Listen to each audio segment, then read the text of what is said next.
C'est mieux là? D'accord. Ben oui, ça fait une différence, effectivement.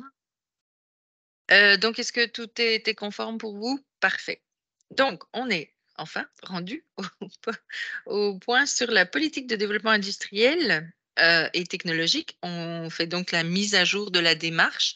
Donc, c'est une des étapes de, de, de ce dossier qui est à long terme, à longue échéance. Et donc, on a plusieurs invités qui sont là. D'abord, Madame Geneviève Laroche, qui est présidente de la commission aménagement du territoire, puisque c'est quand même un dossier qui est frontière. Alors, merci d'être là. On a aussi Madame Véronique Anger, directrice générale adjointe, qui, en tout cas, vas-y, explique c'est quoi que tu fais. Tu chapeautes plusieurs services, dont tout ce qui est économique. Développement économique, environnement, Oui, planification du territoire. c'est ça, en plein dans nos dossiers. Et on a Annie Jaudoin, qui est membre du Bureau de coordination du développement économique comme agent de... Aimons les titres, là. Agent des affaires immobilières foncières. Voilà, merci. On a Nathalie Prince. Ah, voilà, M. Paul Jung. Nathalie Prince, donc qui vient de chez Sherbrooke Innopol et qui est donc, si je résume, responsable de tout ce qui est industriel. Hein, c'est bien, hein? Ouais, c'est bon. Alors, on a aussi deux invités, Monsieur Louis Grenier et Madame Annie Gagnon. Euh, Caroline, c'est de ma faute, je l'ai piégé. J'ai écrit c'est ça. le prénom. C'est vrai qu'il Pas il aidé. met des pièges, puis il me laisse aller. Bon, donc de la firme IGP, donc qui sont la firme qu'on a retenue, on va dire, pour nous accompagner dans toute cette démarche. Donc, on est bien content de vous avoir aujourd'hui. Puis, je salue quand même aussi la présence de Monsieur Sylvain Durocher, qui est directeur de Sherbrooke Innopol et qui est dans le public aujourd'hui. Et puis, les deux autres personnes, on est content de vous avoir. Voilà. Bon, je te passe la parole, Philippe. Absolument. Donc, essentiellement, aujourd'hui, on vous avait déjà présenté subséquemment là, un diagnostic. On était venu vous voir aussi avec un sondage qui avait été fait là, pour réactualiser un peu des données clés en matière de développement industriel et technologique. On a effectivement depuis eu la chance, là, maintenant on compte sur les services de la firme LGP qui vont nous accompagner à l'égard de cette réflexion-là.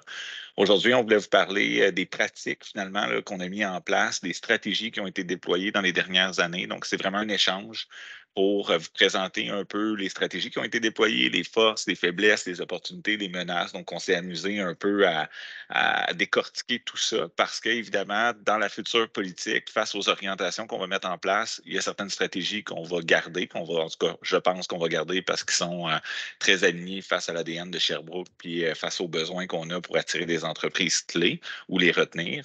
Donc, aujourd'hui, on est là pour vous présenter ça. Notre consultant n'a pas préparé de documents pour cette rencontre-là. On les a invités parce qu'on voulait s'assurer, dans le fond, qu'ils puissent bien entendre, challenger, nous proposer aussi des pistes pour la suite là, en fonction du mandat. Puis on pourra réitérer là, exactement c'est quoi leur mandat pour la suite dans ce contexte-là.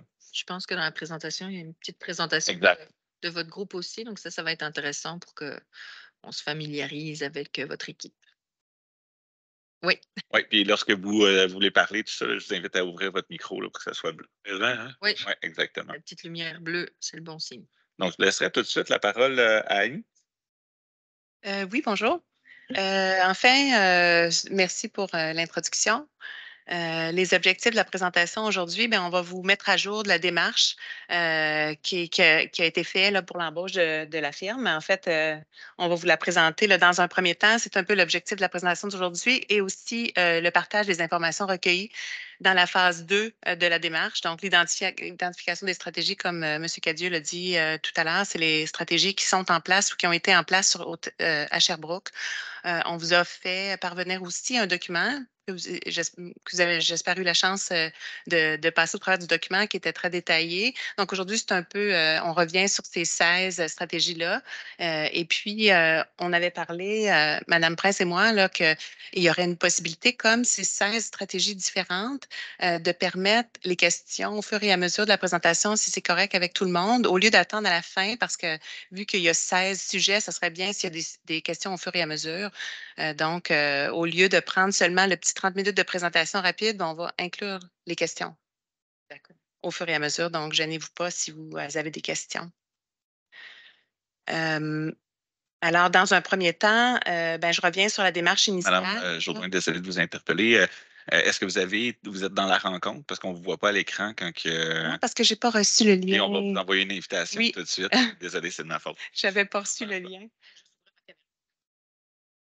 Si vous me l'envoyez tout de suite, je vais me brancher. Les gens qui vont le regarder en différé, de voir qui parle, c'est quand même.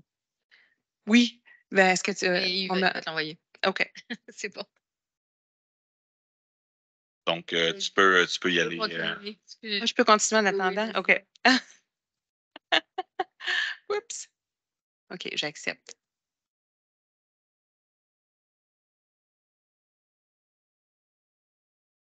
Dans un premier temps, on va vous présenter la firme qui a été retenue suite à l'appel d'offres, le long processus de plusieurs mois. On est fiers de vous présenter l'entreprise LGP. J'ai passé une diapo, je m'excuse, sur la démarche. On voulait revenir sur la démarche évolutive qui est la diapo 6. En partant, vous voyez que la phase 1, la phase 2 sont complétées. La phase 2, c'est ce qu'on vous présente aujourd'hui. Et puis, la prochaine étape, on entrait la firme LGP avec nous pour la suite des choses. Ils nous ont présenté cette semaine un échéancier qui n'est pas dans la présentation parce que je ne l'avais pas au moment de vous la présenter. Mais vous allez voir dans cette diapo-là les dates qui ont été mises au départ. En fait, il y a des changements par rapport à ces dates-là. Je ne sais pas si vous voulez qu'on passe au travers de. Ça, non, c'est pas nécessaire. Je pourrais peut-être faire parvenir l'échéancier, mais la date finale de dépôt de la politique demeure la même. Donc, c'est seulement qu'à l'intérieur des jalons. Alors, sans plus tarder, on peut passer à la diapo 10 qui explique un peu le processus d'embauche de la firme. En octobre 2023, le conseil municipal a adopté la recommandation du comité pour la sélection de l'embauche de la firme LGP. Puis, sans plus tarder, je vais passer la parole à M. Grenier qui je ne sais pas, s'est présenté vous pouvez vous présenter puis un peu présenter comment vous voyez le travail avec nous. En fait, c'est déjà présenté. Il y a de ça quelques mois, M. Grenier était venu nous voir là, pour. En fait, on lui avait donné un mandat initialement là, par rapport à nos stratégies. Exact. Alors, merci de nous recevoir. Là, vous ne m'avez pas à l'écran. Je pense que je n'ai pas de. On va apprécier votre voix là, pour. C'est ça, vous appréciez ma voix. Alors, très rapidement, là, avant de rentrer dans un peu quelle est notre vision du travail qu'on a obtenu, je vais vous présenter les deux personnes qui sont ici. Alors, Mme Caroline Gagnon, qui est une des associées de la firme LGP. Moi, je suis le fondateur qui n'est plus associé maintenant, qui n'est qu'employé. LG pour Louis Grenier et le P pour Mme Poulain, qui était l'autre associé de Mme Gagnon. C'est une firme, ça fait une dizaine d'années qu'on travaille, spécialisée dans le développement industriel particulièrement. Fait beaucoup de mandats au Québec et même ailleurs au Canada sur le développement économique. Donc, une des firmes, je pense, je peux le dire sans fausse modestie, là, qui est spécialisée dans le type de mandat que vous avez actuellement concernant la politique, particulièrement la politique de développement industriel. Ce qu'on veut faire, puis la façon dont on voit ça, c'est, vous savez, les consultants, souvent, ils passent beaucoup de pages, des documents à faire du diagnostic. Bien, vous n'aurez pas ça avec nous parce que le diagnostic, vous l'avez fait. Et c'est un des diagnostics les mieux faits que moi, j'ai jamais vu en passant. Pour vous saluer là-dessus. Alors, ce qu'on veut faire, nous autres, notre vision de ce travail-là, c'est de vous fournir des outils, les meilleurs outils possibles pour orienter votre politique de développement économique. Et la mission, si je peux parler de mission d'un travail, ça va être de challenger ce que j'appelle, moi, les paradigmes de développement. Il y a des paradigmes qu'on va conserver. Tu en as parlé tantôt, Philippe. Entre autres, je pense que les créneaux d'excellence de Sherbrooke, on ne remettra certainement pas ça en question. On va essayer de voir plutôt comment on peut justement bonifier les outils, comme par exemple essayer d'augmenter l'entrepreneurship technique, l'entrepreneurship scientifique dans les créneaux que vous avez déjà. Vous avez un nouveau créneau aussi qui s'appelle le quantique, qui est un peu nouveau pour tout le monde, hein, pas rien que pour Sherbrooke, mais je pense pour tout le monde à travers la planète. Donc là-dessus, on va pouvoir s'amuser là, avec les meilleures pratiques, à vous fournir les meilleures pratiques. Une des choses qu'il faut arriver à faire, le résultat, si vous voulez, quand on regarde ces créneaux-là, c'est d'améliorer le salaire moyen à Sherbrooke. Donc, d'améliorer parce que le salaire moyen de Sherbrooke est en dessous de celui du Québec. C'est pas normal pour une ville universitaire de la qualité de Sherbrooke. Alors, ça, c'est une des préoccupations qu'on a dans les outils qu'on va vous fournir et les façons de travailler là-dessus. Ce qu'on va surtout challenger, c'est l'immobilier industriel en particulier.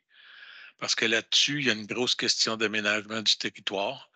Il y a une grosse question aussi de savoir comment, à travers la nécessité, si vous voulez, d'avoir du développement industriel, quels sont les outils, les meilleures pratiques qu'on voit à travers le monde pour améliorer cet aspect-là. Une des choses qu'on va faire, on va tout mettre sur la table là-dessus. Par exemple, définir les nuisances. C'est quoi des nuisances? Comment on peut rapprocher l'industrie du résidentiel? Ce n'est pas toutes les industries, mais comment on peut le faire? Comment on va travailler sur la façon dont on va aménager le centre-ville au niveau industriel? Quelle va être l'utilisation immobilière des bâtiments qui sont déjà là? Comment on peut travailler là-dessus? Encore là, comment vous fournir les meilleurs outils possibles pour travailler là-dessus? Quand on regarde, surtout on va regarder la logistique des intrants et des extrants des industriels. Comment les camions rentrent à Sherbrooke, comment ils sortent? Comment ça peut affecter l'endroit où on prépare les industries? Pensez là, que le commerce électronique, c'est un des critères les plus importants qui va changer totalement la façon dont on rentre et on sort les matériaux des villes. Alors donc, ça va avoir un gros effet. Pas grand monde qui sait ça, mais 90% du commerce électronique, c'est du B2B.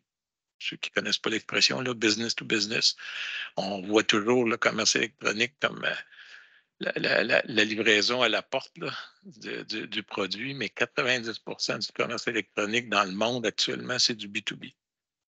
On va regarder aussi la logistique du transport des employés, comment ils vont à l'usine, comment ils sortent de l'usine. On parle carrément d'usine. Comment ils sortent des bureaux. On va regarder ça, on va vous fournir des idées là-dessus. Moi, je regarde là, dans le diagnostic que vous avez fait, il est dit que l'ensemble des immeubles industriels occupait 1,5 du territoire. C'est pas beaucoup, là.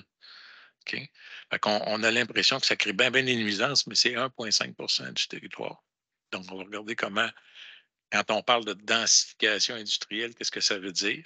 Qu'est-ce que ça veut dire dans les villes qui l'ont réussi? Comment ça se fait? Etc. Alors, comment est-ce qu'on va faire ça? Ben, on va faire ça avec les meilleures pratiques. On va faire ça en expliquant c'est quoi le rôle des villes actuellement dans le développement industriel. Puis, on va chiffrer ça. On va chiffrer les choix industriels que vous aurez à faire. On va dire, si vous faites le développement de telle ou telle manière, voici ce que ça veut dire en termes de coûts. Voici comment on peut amener les investissements privés. Alors, c'est un peu comment on voit ce travail-là.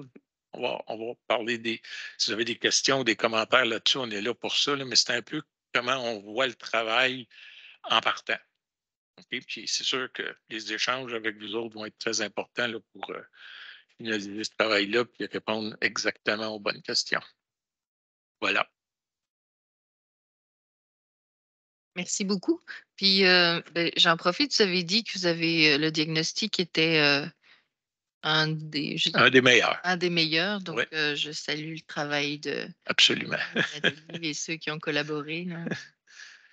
Très difficile de faire des bons diagnostics en passant.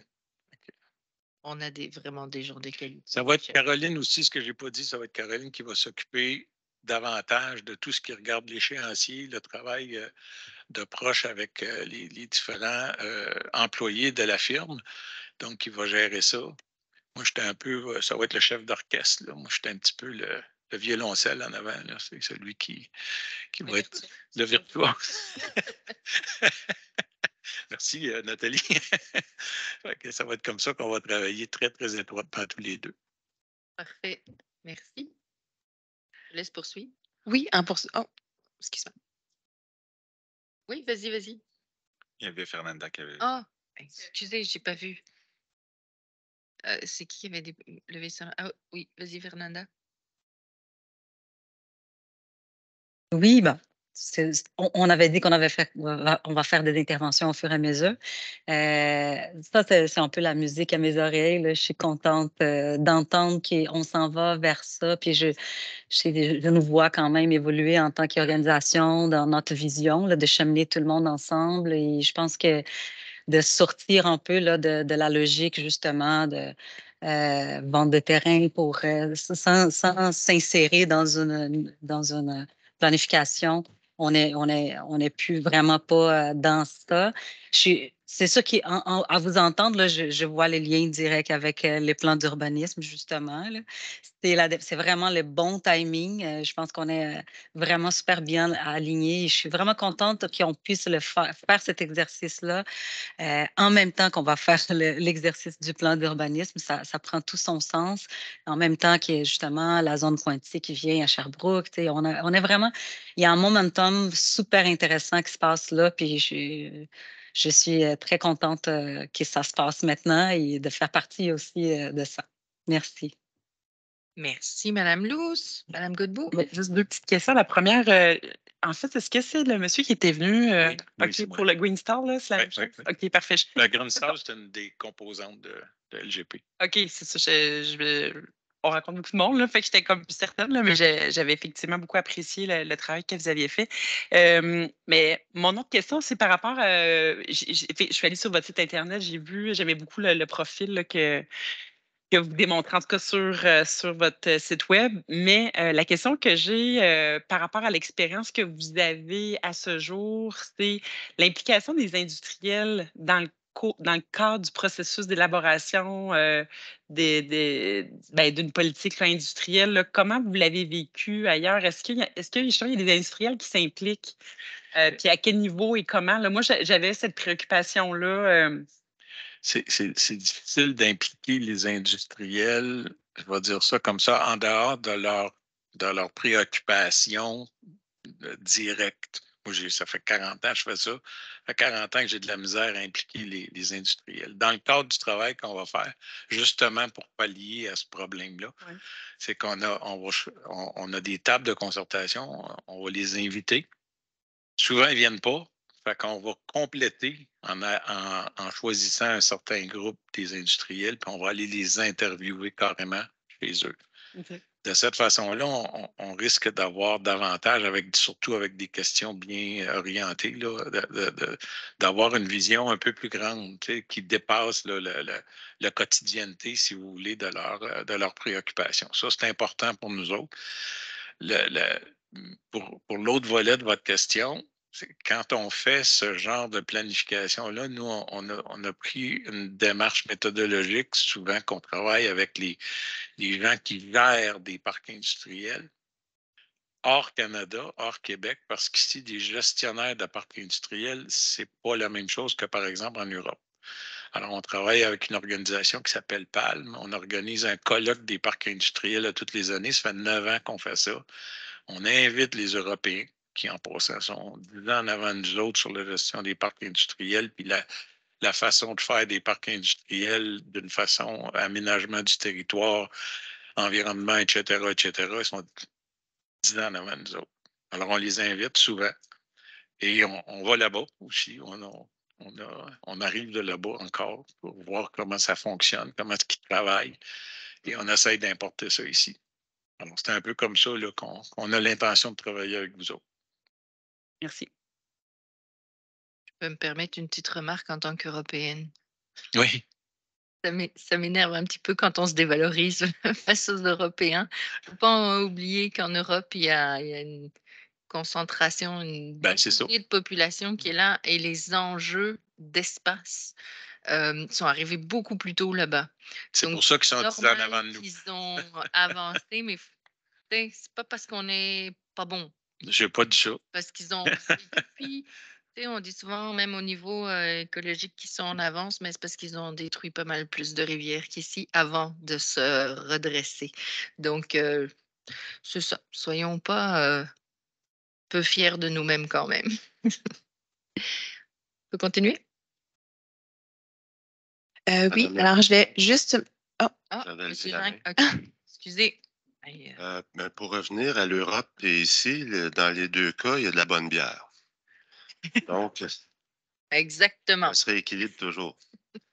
Merci de la présentation, M. Grenier.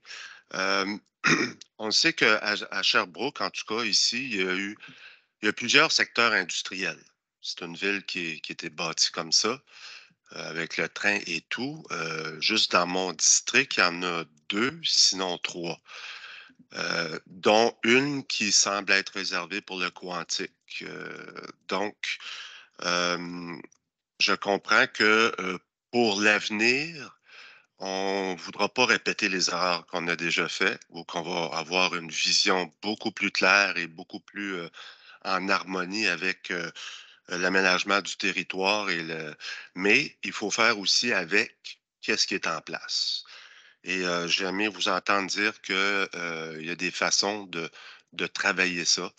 On parle beaucoup du work, live and play aussi, qui pourrait peut-être s'intégrer davantage dans les secteurs industriels déjà bâtis, en plus de voir ceux qui vont apparaître. Donc ça, j'aimais ça entendre ça de votre part. Euh, Étant donné qu'il y a 2 ou 3 secteurs industriels dans mon district, là, je vais parler pour mon district parce que c'est ce que je connais le mieux. Euh, il y a quand même un problème de circulation lourde qui perdure depuis bon nombre d'années. Et c'est à recommencer comme à la maternelle à chaque année. Il faut toujours faire des interventions. Alors, le fait d'étudier les voies de circulation par où les gens viennent, on sait que c'est souvent près des autoroutes qu'on a développé nos secteurs industriels depuis quelques décennies pour ces raisons-là. Mais encore là, dans l'ancien Sherbrooke ou dans une ancienne ville avant la fusion, ben, c'était la problématique et ça perdure. Alors ça, j'aimerais ça qu'on trouve peut-être d'autres solutions aussi à cet aspect-là. Et évidemment, pour de ce qui est de l'aménagement du territoire, on voit que c'est plusieurs villes qui sont dans la même situation que nous. Je pense que ça serait intéressant aussi d'avoir je vais dire le mot benchmark, là, mais de pouvoir se comparer ou voir où ça bloque et où on peut améliorer les choses maintenant, au moment présent. Benchmark en français, nous autres, on a cherché une traduction. Parangonnage. Comment ça se dit? Parangonnage. Parandonnage. Non, gonnage. Gonnage. Moi, j'entends Parangonnage. étalonnage aussi. Facile pour l'instant, oui. Ça sonne comme une maladie. Ouais, étalonnage. Ouais.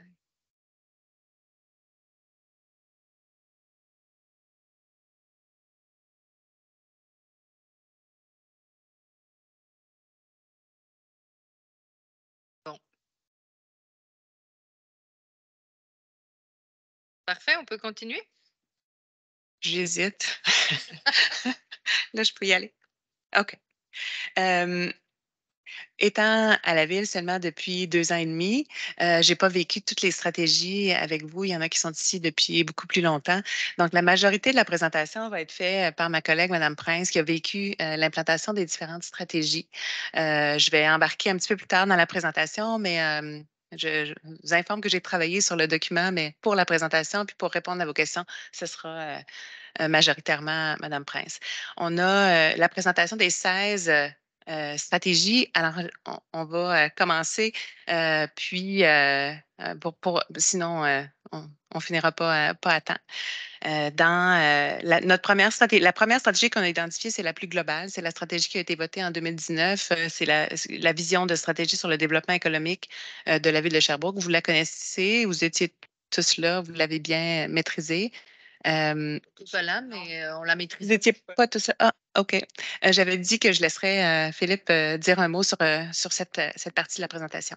C'est bon. Bien, essentiellement, la vision, évidemment, est arrivée quand même tardivement, là, disons, là, par rapport à tout ce qui s'est fait en matière de développement industriel et technologique. C'est la vision 2019-2025 que vous connaissez, fait que je ne pensais pas nécessairement la repasser ici aujourd'hui. Mais il y a quand même, je vais essentiellement m'en tenir aux orientations là, qui sont plus macro, là, mais qui permettent par la suite d'établir des stratégies que vous pouvez retrouver. Là. Donc, il y a 6 grandes orientations puis 26 stratégies qui suivent. Là. Pour les orientations, bien, établir les conditions gagnantes à l'exercice d'un leadership public local, régional, ça s'inscrivait beaucoup là, dans la logique du nouveau champ de compétences en développement économique. Mais évidemment, par rapport au développement industriel plus spécifiquement, il n'y avait pas nécessairement de stratégie liée à ça, mais il y a essentiellement quelque chose à réfléchir au niveau régional par rapport au développement industriel. Puis d'ailleurs, on a parlé de l'Europe tantôt. Il y a des conditions gagnantes là-bas, justement, qui ont permis de travailler de façon plus régionale. Puis, on a des projets comme le développement de l'aéroport aussi qui pourraient s'inscrire dans cette logique-là, notamment. Mettre en place un aménagement et un environnement propice à la croissance des entreprises et de la richesse collective. Toutes les villes, dans le fond, tentent de mettre en place un environnement qui est le plus intéressant, finalement, pour attirer des entreprises. Nous, on a la chance sur le territoire d'avoir un pôle du savoir exceptionnel là, avec des gens qui font de la recherche et qui éventuellement veulent commercialiser, dans le fond, leurs travaux et c'est des projets qui peuvent atterrir sur notre territoire. Il y a plein de conditions qui doivent s'inscrire dans l'ADN de la ville. Donc, ça, c'est un élément qu'on a en tête parce qu'au-delà de dire qu'est-ce que ça prend pour attirer des entreprises sur notre territoire ou d'assurer leur pérennité, il faut voir qu'est-ce qui s'inscrit en droite ligne et en corrélation avec notre ADN, ce qu'on a aussi comme outil. Là.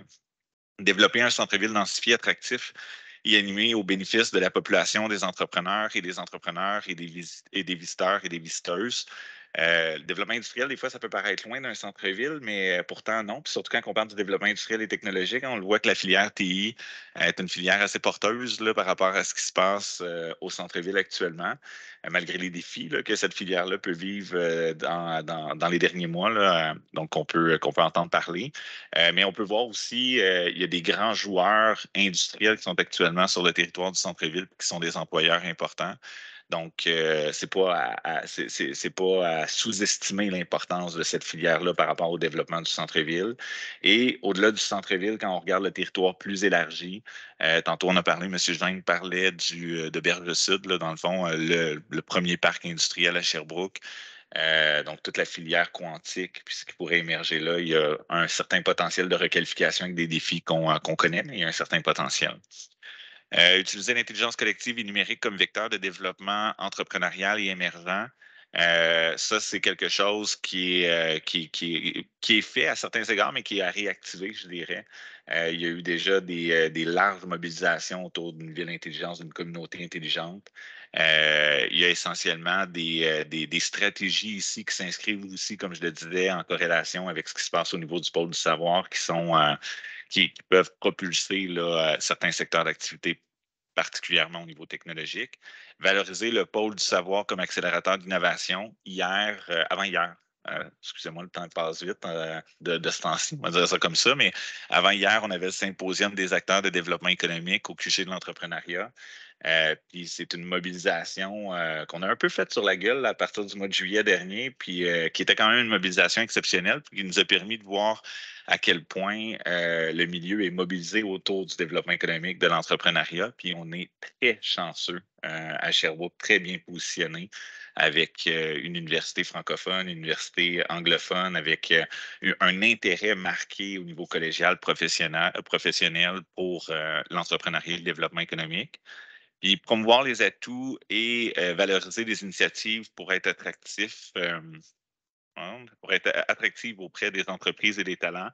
Ben ça s'inscrit un peu dans la logique de ce que j'ai mentionné précédemment.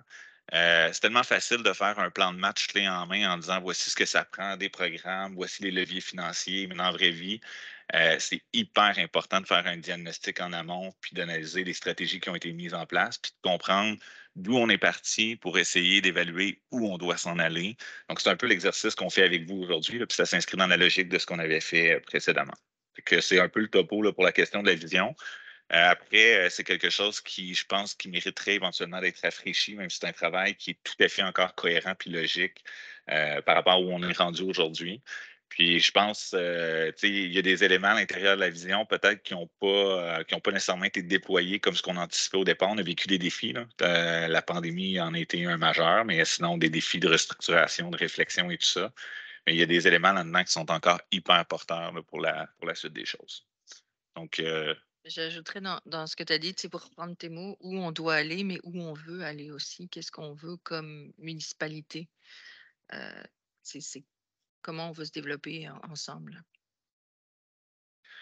exactement. Donc, je passerai tout de suite la parole à Mme Prince pour parler des stratégies sectorielles là, au niveau des filières clés. Oui, merci beaucoup. Alors, ben, dans le fond, un des éléments qu'on va parler, c'est la mise en place de la stratégie des filières clés.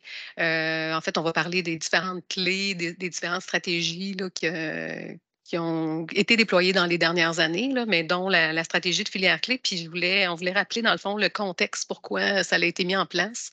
Il y a eu, en fait, puis c'est pas particulier à Sherbrooke, mais à partir du début des années 2000 jusqu'à 2011 environ, le secteur manufacturier a connu une décroissance importante. Là, on a mis des chiffres là, au niveau du Québec, c'était 130 000 emplois là, qui ont été perdus dans cette période-là, soit un emploi sur 5. Bien entendu,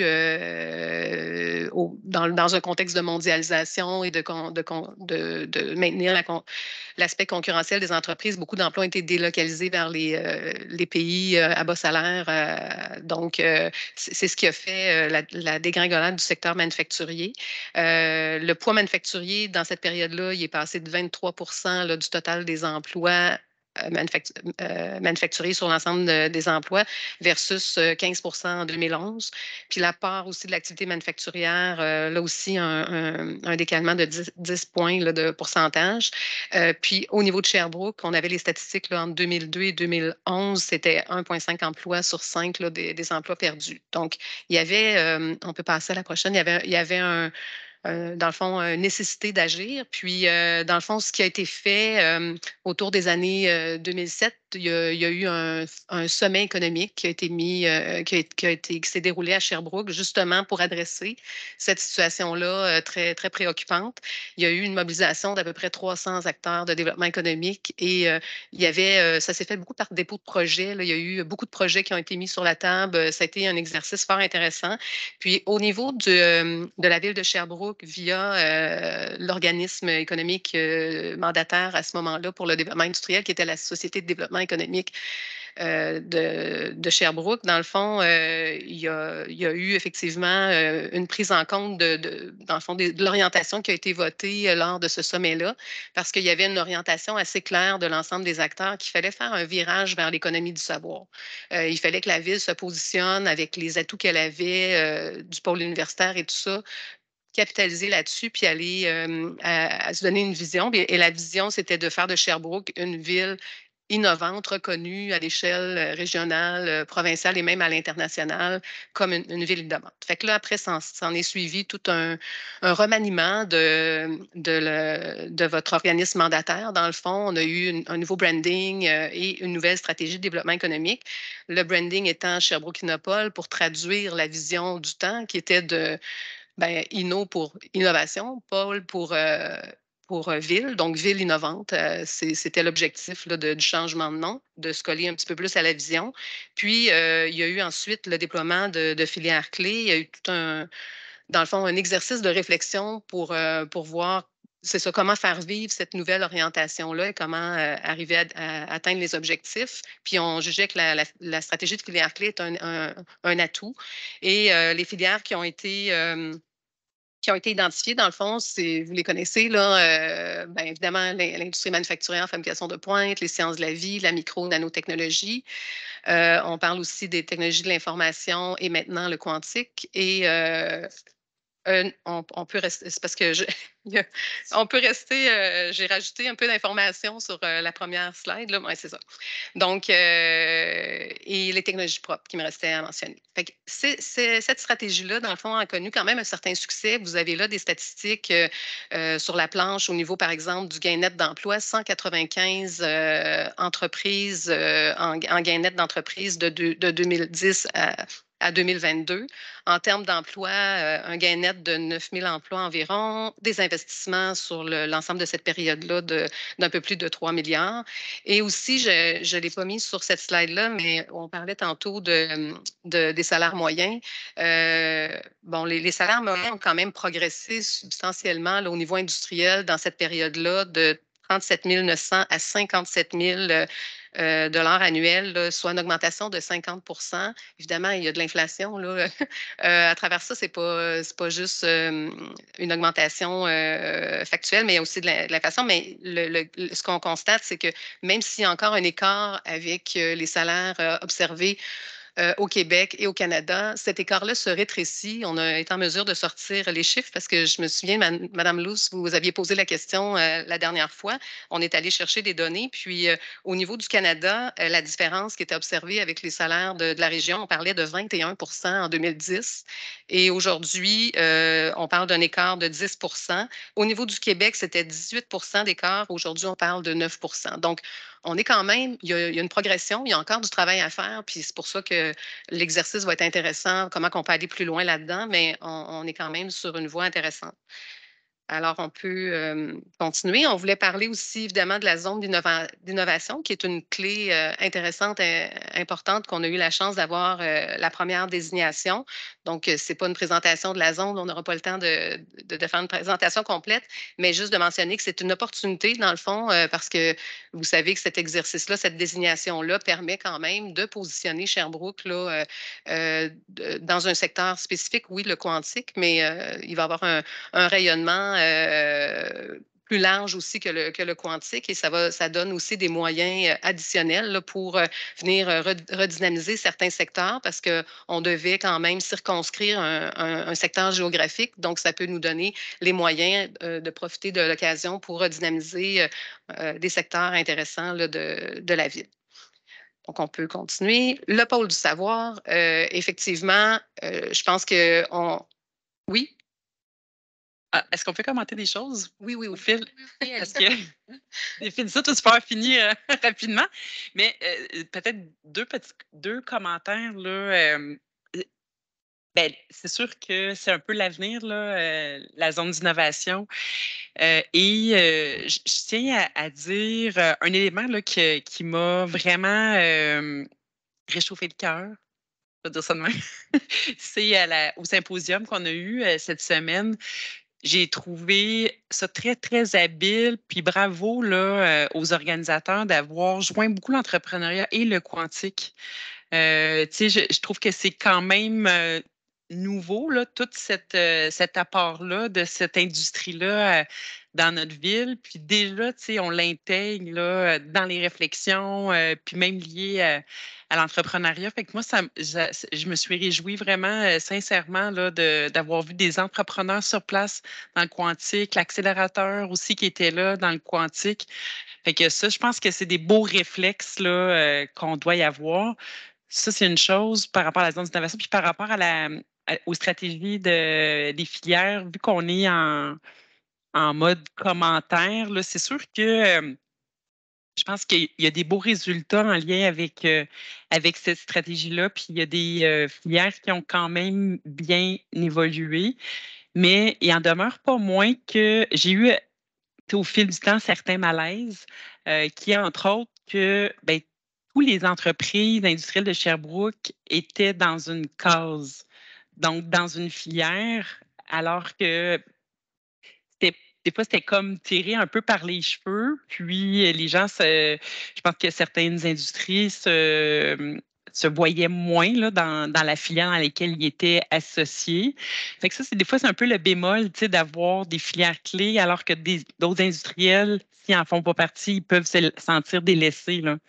Euh, Parce que si on n'est pas dans la filière clé, ben peut-être qu'il y a moins de services pour nous ou pas. Fait que il y avait ça, je trouve, qui était comme pas si évident là, dans la façon de travailler le dossier industriel.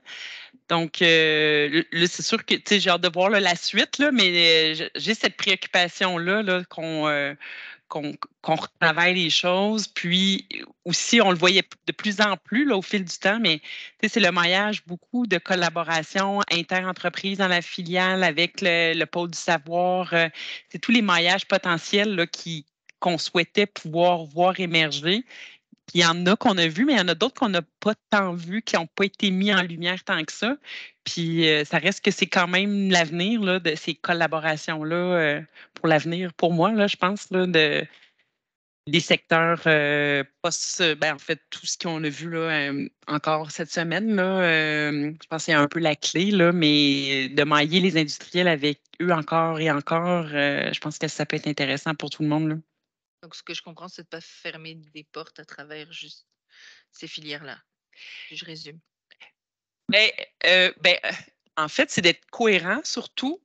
C'est ça. Moi, mais c'est ça, c'est de bien définir l'offre quand même aux industriels, là. Tu sais, c'est pas parce que tu n'es pas dans une filière que tu dois te sentir exclu. Ah ouais. Tu sais, c'est juste une question, tu sais, aussi de présentation, mais c'est de ne pas tout mettre les entreprises dans une filière juste parce qu'il faut absolument aussi, là. Je me sens contradictoire dans ce que je dis, On a... mais je pense que vous comprenez le sens, là, quand même.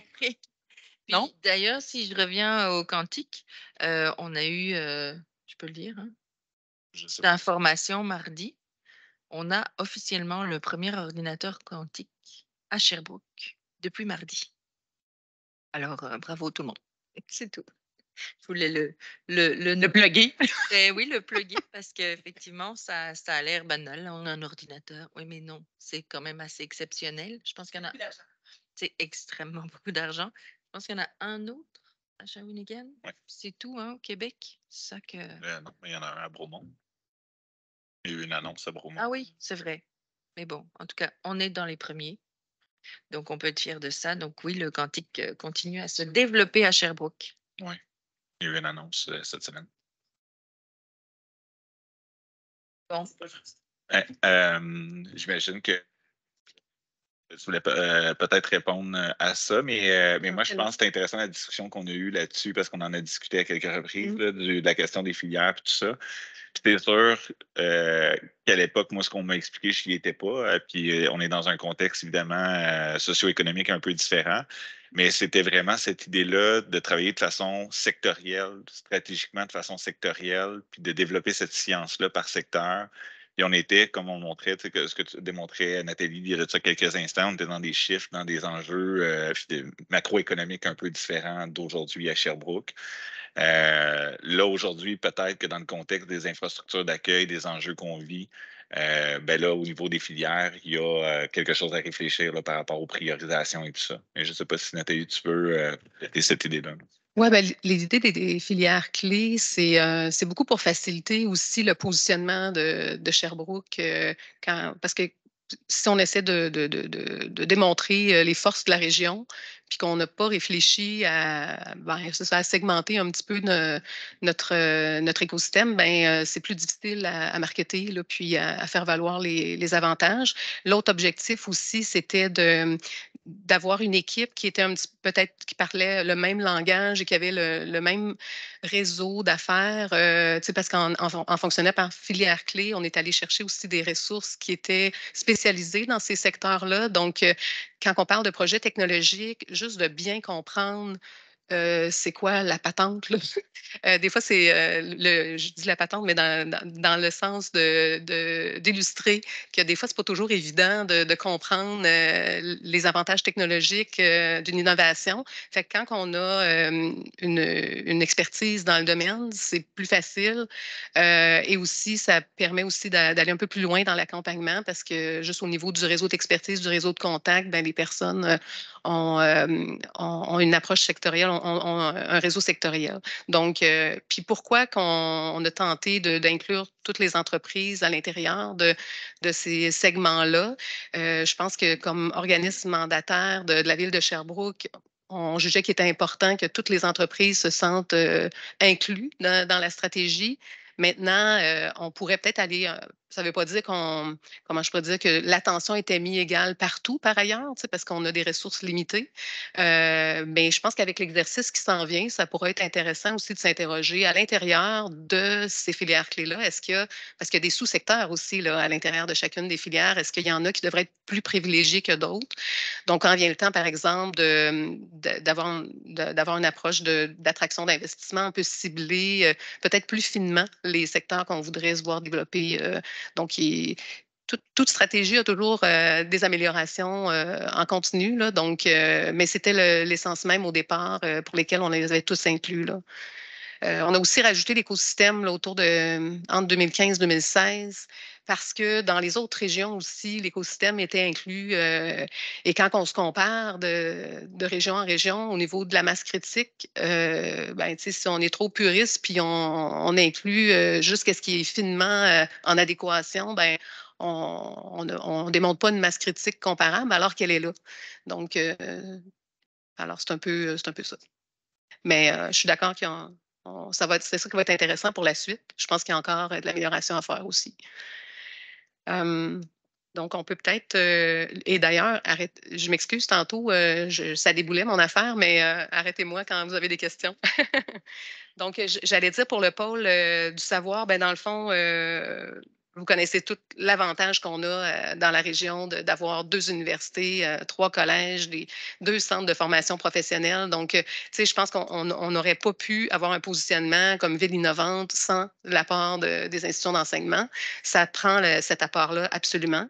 Il faut aussi qu'il y ait une collaboration entre ces institutions-là et une volonté du pôle universitaire puis de travailler aussi avec l'écosystème puis les entreprises. Mais on a la chance qu'on est une ville d'une taille assez grande et pas trop grande aussi pour que cette collaboration-là soit possible. La plupart des institutions d'enseignement aussi ont des agents de liaison. Fait que on travaille étroitement avec ces personnes-là pour justement mailler les besoins d'innovation des entreprises avec l'expertise qui se trouve dans nos institutions. On a aussi, mes collègues au niveau main-d'œuvre sont très proches aussi au niveau des institutions d'enseignement pour le volet main-d'œuvre, pour la formation de la main-d'œuvre, puis la disponibilité de main-d'œuvre. Donc, voilà, on peut continuer. Au niveau de l'offre de service, ben, la ville de Sherbrooke, via son organisme mandataire Sherbrooke Innopol, ben, au fil des années, on a développé un panier de services, je pense, qui est toujours en évolution parce que le panier de services doit s'adapter, dans le fond, aux enjeux quand même qui sont évolutifs aussi. Donc, on a, par exemple, évidemment, au niveau de l'accompagnement, de la validation et planification des projets d'affaires, ça, c'est quand même un aspect très important, que ce soit au niveau des entreprises en démarrage que les entreprises qui ont des projets de croissance. On a un accompagnement pour aider les entreprises à ce niveau-là. L'aide à la localisation, là, on parle d'aider les entreprises à la recherche de locaux, bâtiments, terrain qu'on fait évidemment étroitement en collaboration avec le bureau de coordination. Ensuite, le financement, je vais en parler un petit peu plus tard. On a une slide plus précise là-dessus, mais il y a une offre de financement quand même qui a évolué dans le temps et de bonne façon. La productivité et innovation, évidemment, on n'a pas de spécialistes internes, mais on se fait le devoir de connaître l'écosystème pour aider les entreprises à ce niveau-là et on les met en relation. On a aussi certaines aides financières là, pour appuyer certaines initiatives qu'on peut déployer. Le mentorat, vous savez qu'on a une cellule de mentorat d'affaires, donc ça, c'est très actif aussi. L'attraction et rétention de talent, qu'on va parler un petit peu plus en détail dans un autre diapo, et l'économie circulaire. Donc, ce qui est important de savoir, c'est que chaque pilier de l'offre de service, là, ce qui est intéressant, c'est qu'on a développé une expertise. On a des gens qui ont une expertise un petit peu plus pointue dans chacun de ces piliers-là. Et ça nous permet d'intervenir souvent en équipe. Ou à la pige, là, selon les enjeux de l'entreprise, on peut faire intervenir nos collègues qui ont une majeure un petit peu plus poussée au niveau de l'action à prendre, là, au niveau de l'entreprise. Fait que ça, c'est un aspect intéressant là, de l'offre de service. Madame la présidente. On a aussi 2 accélérateurs. Oui. On a une question. Ah oui. Moi, Madame Prince, vous êtes bien partie, je vais vous interrompre encore. Non, ça va. Il faut aussi, et ça s'adresse un peu à M. Grenier là, et Mme Gagnon. Gagnon. Il faut aussi se souvenir qu'à Sherbrooke, une des stratégies utilisées, c'était le fameux programme de congé de taxes pour attirer les entreprises. Donc, ça va venir un peu plus tard dans la présentation. Et j'avais un autre point aussi. On avait-tu engagé quelqu'un justement pour trouver des terrains, des bâtiments et il me semble qu'on avait engagé il y a quelques années, Philippe, si tu peux me rafraîchir la mémoire ou c'était quoi ou juste? Il y a eu un mandat, mais c'était pas de la recherche de terrain, c'était plus une étude qu'on avait faite avec M. Grenier là, pour valider la stratégie là, industrielle de gestion de l'actif, de vente de terrain industriel. Puis de faire un comparatif, il y avait un étalonnage, je vais utiliser ce terme-là, qui avait été fait avec d'autres villes comparables pour évaluer, dans le fond, les richesses là, que ça pouvait, je vais le dire dans mes mots, là, mais les richesses que ça pouvait, dans le fond, créer de part et d'autre en fonction de l'actif là, généré par les villes et les investissements consentis par les entreprises. Donc ça a été présenté. Puis on avait développé aussi des critères pour la sélection des entreprises, je pense, à l'intérieur de ce document-là. Là. Par rapport à la recherche de sites, ça, on est constamment en train de le faire. En fait, on a des sites qui sont des propriétés municipales. Il y a des sites privés aussi qui sont des fois desservis par des infrastructures d'utilité publique. Des fois, ils ne sont pas desservis. Et il y a différentes façons de travailler. C'est un peu ce qu'on avait évalué il y a de ça peut-être 1 an ou 2. Là. Donc, on avait évalué la possibilité, on peut gérer notre propre actif, vendre nos terrains industriels. Il y a des avantages, des inconvénients, mais on peut aussi travailler en entente de partenariat avec des promoteurs privés qui sont propriétaires d'un terrain, puis de voir qu'est-ce que la ville peut faire pour eux pour développer ces terrains-là, puis les rendre disponibles à des industriels ou à différents projets.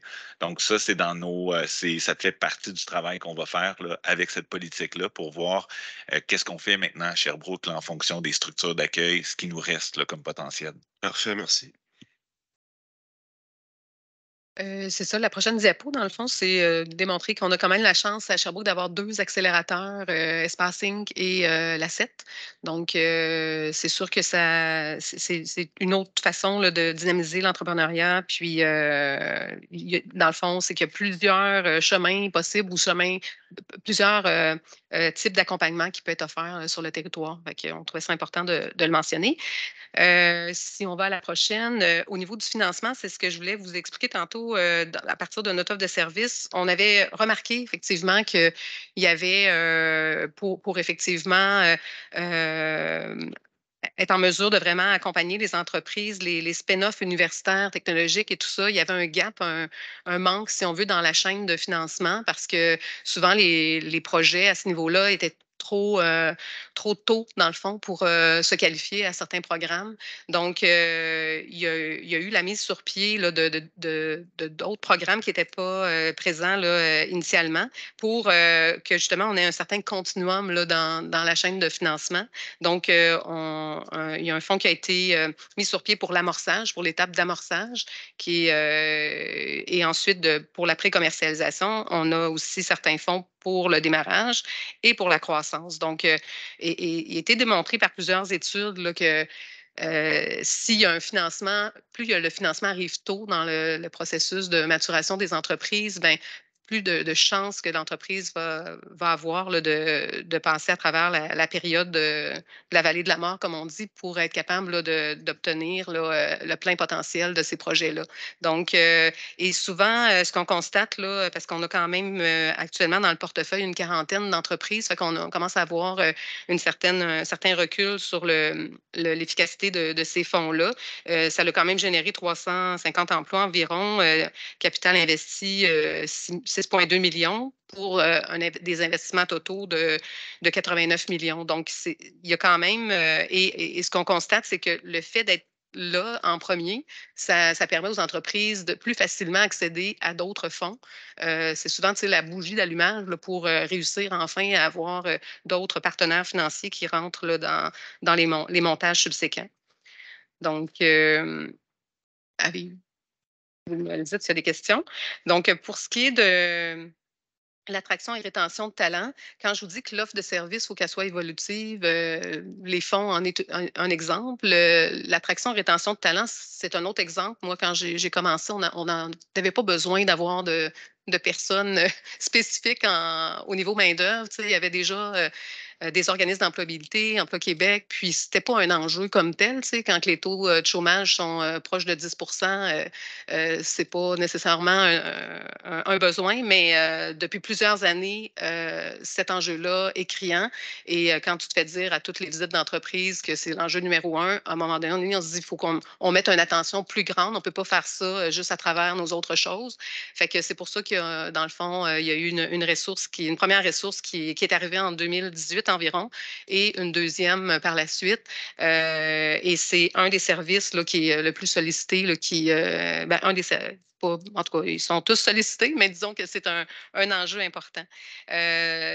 Donc, et cet enjeu-là de main-d'œuvre, juste pour mettre en perspective aussi, en 2002, là, on a frappé un point tournant où la population de 65 ans et plus a surpassé les 0 à 19. Donc, cet enjeu-là, il n'est pas demain matin réglé. Là, donc, c'est sûr que c'est un aspect qu'il va falloir continuer à travailler pour réussir à continuer à avoir la prospérité économique de la région. Puis, j'ajouterais, dans le fond, une petite parenthèse sur ce que tu viens de dire. Il y a Vision Attractivité aussi au niveau régional qui joue un rôle vraiment plus global au niveau promotionnel, notamment positionnement régional. Puis, les ressources qui sont actuellement nichées chez Sherbrooke Innopol à l'égard de cette stratégie-là travaillent en grande collégialité là, avec Vision, notamment quand on fait la tournée des salons, mais aussi dans les stratégies puis dans les outils qui sont utilisés.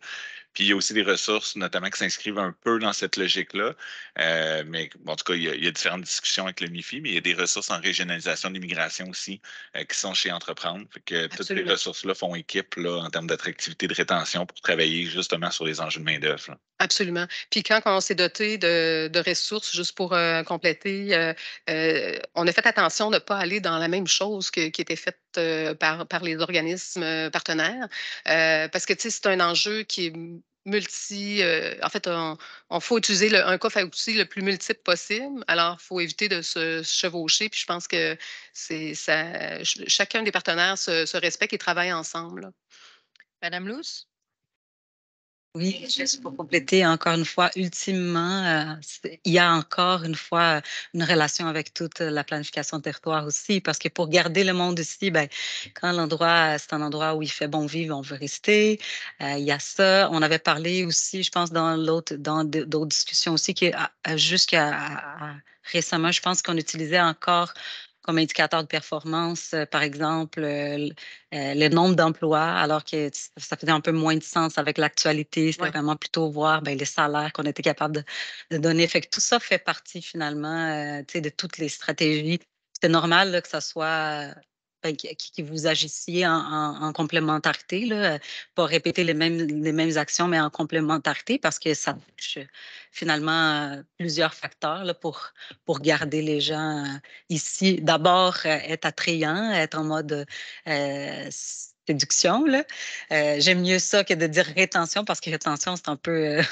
moi, j'aime mieux de séduire, parce que moi, j'ai été séduite là, par la région. Là. Moi, je suis venue à Sherbrooke à cause de l'Université de Sherbrooke. L'idée, c'était parce qu'on savait que pour avoir notre permis à l'époque, moi j'étais physiothérapeute, pour avoir le permis, je devrais retourner à l'université. Fait que j'avais choisi Sherbrooke à cause de l'université. Mais l'idée, c'était d'aller ailleurs après, là, de partir à Montréal. Puis c'était comme 2 mois plus tard, on est tombé en amour avec Sherbrooke, puis on a décidé de rester. Fait que je crois beaucoup à ça, là, que les gens restent quand l'endroit où on est, ben, on est content d'être là, puis on se sent bien, on se sent chez nous. Là. On a réussi à te retenir. À la séduire. À la séduire, c'est ça qu'il faut dire, effectivement. Je sens que le temps presse un peu. Je n'irai Oui. pas en détail sur les différentes actions dans chacune des piliers de l'offre de service. Peut-être juste attirer à votre attention que cette fonction-là, c'est à 2 niveaux. C'est oui, l'attraction, le positionnement de la région pour attirer des talents, mais c'est aussi de la première ligne pour des services en entreprise comme tel, pour soutenir nos entreprises à améliorer leurs pratiques RH, puis à bien comprendre l'écosystème, les services qui leur sont disponibles, et à les aider à embaucher des stagiaires. Bref, il y a multiples actions, mais qui sont vraiment du service aux entreprises également. Ensuite, si on regarde au niveau de l'économie circulaire, là aussi, c'est un service qui a dû s'ajouter par la force des choses. Nos entreprises sont de plus en plus sensibles à vouloir travailler dans le respect de l'environnement. Donc, il y a beaucoup à faire de ce côté-là. Puis, Synergie Estrie permet, dans le fond, de sensibiliser les entreprises, mais aussi de faire les premiers pas au niveau là, d'une politique là, de verdissement de leurs opérations. Donc, c'est un peu ce que ça fait là, notre équipe. On a 2 ressources là, à ce niveau-là. Si on continue au niveau de la stratégie de rayonnement, cet aspect-là est quand même très important parce que, tu sais, on dit toujours la réputation, des fois, précède les résultats. Là. Donc, c'est important, tu sais, de faire connaître nos bons coups. Puis, l'avantage qu'on a d'avoir des ressources directement chez nous pour parler de ces bons coups-là, ben, ils nous talonnent. Puis, y a-t-il une nouvelle? Y a-t-il une entreprise qui fait des choses intéressantes? Puis, on alimente les réseaux sociaux pour justement mettre en lumière ces bons coups-là parce que malheureusement, trop souvent, au niveau des médias, ben, souvent, c'est la mauvaise nouvelle qui a plutôt préséance. Fait que ça fait un petit peu contrepoids le fait de... Et on est souvent publié là, quand il y a des communiqués de presse qui sont envoyés. Donc, c'est important là, donc, d'avoir une stratégie à ce niveau-là. Il y a aussi fait partie aussi de ce grand pan-là de notre offre de service, les événements sectoriels. Vu qu'on travaille en filière clé, c'est important d'animer aussi les filières. Donc, il y a une série là, d'événements là, qui ont lieu. Des exemples, en fait, le rendez-vous des technologies de l'information, par exemple, ça en est des exemples. On a déjà fait un sommet international en sciences de la vie. Donc, il y a des initiatives comme ça qui permettent de positionner la région au niveau sectoriel. Il y a aussi les missions économiques, l'accueil de délégations qui rentre dans ce créneau-là et toute la documentation, balado, etc., qu'on peut développer pour aider les entreprises aussi à être informées. Au niveau des espaces locatifs, on a voulu faire une section là-dessus parce que je pense qu'on a des beaux outils aussi qui ont été développés au fil des ans. Espace Lab, je sais que vous avez eu une visite, fait que je ne m'éterniserai pas. Je pense que ça vous a été présenté de long en large, mais encore là, on répondait à un besoin pour éviter l'exode de belles entreprises vers d'autres régions. Donc, il y a des résultats fort intéressants avec 6 entreprises là, qui qui y loge avec 85 emplois hautement spécialisés. On a aussi Espace TI pour le secteur des technologies de l'information qui vient de s'aménager au QG. Donc, il y a déjà eu même une activité. Donc, ça dynamise un peu et par sa relocalisation, on vient affirmer que le centre-ville est une place de prédilection pour les technologies de l'information. Donc, c'est intéressant cet espace-là parce que des fois, ça permet aussi, lorsqu'on essaie d'attirer une entreprise de l'extérieur, ben ils peuvent venir tester un petit peu avant de s'établir formellement. Donc, c'est un outil de développement économique assez intéressant. On a aussi Espace quantique, on en a parlé un peu tantôt de la zone d'innovation quantique. Ben, un des projets porteurs est l'aménagement d'espace quantique qui va permettre aussi d'accueillir plus facilement les entreprises de ce secteur-là. Ça va être un élément clé d'attraction d'entreprises parce qu'il va y avoir tous les équipements mutualisés là, qui seraient coûteux à se doter. En fait, l'exemple que vous donniez, Mme Lefebvre, sur le premier ordinateur quantique en est un bon exemple. C'est un outil qui s'apparente beaucoup à Espace Lab, dans le fond. C'est une logique qui Oui. peut être similaire. Tu sais, c'est du soft landing, dans le fond, Oui. de l'atterrissage en douceur. Oui. Donc, un peu comme Espace TI aussi. Donc, on permet de mutualiser des infrastructures. C'est des frigos quantiques. Ça coûte extrêmement cher là, et c'est des gros investissements. Et après ça, l'occupation de ces espaces-là, ben, trouver des espaces qui te permettent justement d'avoir ces infrastructures-là, avoir un coût qui est raisonnable, qui ne permet pas de faire trop souffrir l'entreprise qui est comme en start-up, qui est en démarrage, puis qui essaie de trouver les fonds justement pour déployer ses ailes. Donc ça nous rend vraiment, ça nous rend attractif, ça nous rend intéressant, puis ça permet justement de créer une certaine densité puis une masse critique aussi. On l'a vu avec les sciences de la vie, avec notamment Martine Courtemanche, là, qui est directrice de cette filière-là. Elle nous parle souvent de ça, là, la masse critique qu'Espace Lab permet de créer, puis la crédibilité qu'on est en train de se donner en termes de sciences de la vie, autant au niveau local qu'au niveau national. Là. Tout à fait. Merci Oui, puis pour le complément. La suite logique dans l'incubateur aussi, là, Mm. de se réunir puis de partager les infrastructures, ça donne de la force. C'est un beau moyen aussi, espace quantique, c'est un bel exemple aussi de requalification de bâtiments existants, là, justement. Donc, Le secteur ben oui, même, oui, oui. On a aussi la chance d'avoir 2 comités de promotion industrielle sur le territoire. Le comité de promotion industrielle de Brampton, pour commencer avec lui, dans le fond, dans son offre de service, ils ont développé, dans le fond, suite à une stratégie de diversification économique de l'arrondissement de Brampton qui voulait moins dépendre d'un seul employeur, ben, ils ont mis en place, dans le fond, différentes stratégies, dont la mise en place de multilocatifs industriels. Donc, depuis 1989, il y a un premier multilocatif qui a vu le jour, là, le 250 rue Laval, et il y en a un deuxième l'année suivante, là, Olivia de Surgeon. Donc, il y a dans le fond, 7 locaux dans le premier et 5 dans le deuxième qui sont mis à la disposition pour des jeunes entreprises, dans le fond, à des taux de location qui sont plus avantageux et ça leur permet, dans le fond, de faire leur démarrage plus facilement. Puis souvent, quand ils arrivent à maturité, qu'ils doivent occuper plus d'espace, il y a aussi la possibilité par le comité de promotion de les construire avec option d'achat. Puis lorsqu'ils sont prêts à lever leur option d'achat, ben, dans le fond, ils ont à payer seulement la balance de l'hypothèque. Donc, c'est un modèle extrêmement intéressant. Il y a plusieurs entreprises qui ont débuté dans les murs des espaces locatifs et qui ont été par la suite construits là, par le comité. Au niveau du comité de promotion oui, effectivement, effectivement, malgré le nom, ils peuvent intervenir sur l'ensemble du territoire de Sherbrooke, effectivement. Donc, il y a aussi le comité de promotion industrielle de Sherbrooke. Eux, c'est depuis 1995 qu'ils sont en opération. Ils ont vu le jour là, dans les années où le ABB, qui était justement une des entreprises dans le secteur Berge-Sud, fermait. Bon, il y avait là un immense complexe industriel et comment, dans le fond, s'assurer que la vocation industrielle allait demeurer puis que les entreprises qu'on voulait allaient élire domicile aurait été structurant pour la région.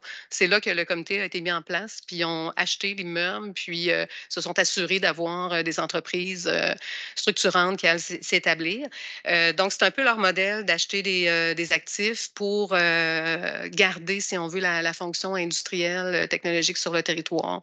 Notamment, ils pourraient aussi faire de la construction option d'achat comme le CPIB fait également. Donc, voilà. Donc, ça fait, moi, le tour de certaines clés du panier de services. Puis, Annie, je te laisserai aller avec Madame Jaudoin. Je laisserai aller avec la suite. On avance tranquillement dans la présentation. En fait, la prochaine diapo, c'était pour vous un peu vous démontrer que les parcs et les zones industrielles à Sherbrooke sont une stratégie de développement industriel en soi. Donc, ils ont permis de...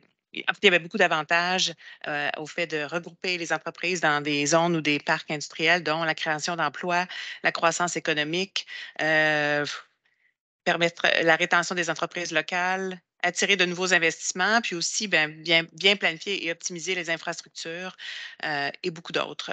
Aujourd'hui, on est confronté à un défi majeur, donc une rareté de terrain industriel, et ça ralentit un peu notre développement économique local. On le voit dans nos prévisions. Pour relever ce défi, on doit repenser notre approche du développement industriel.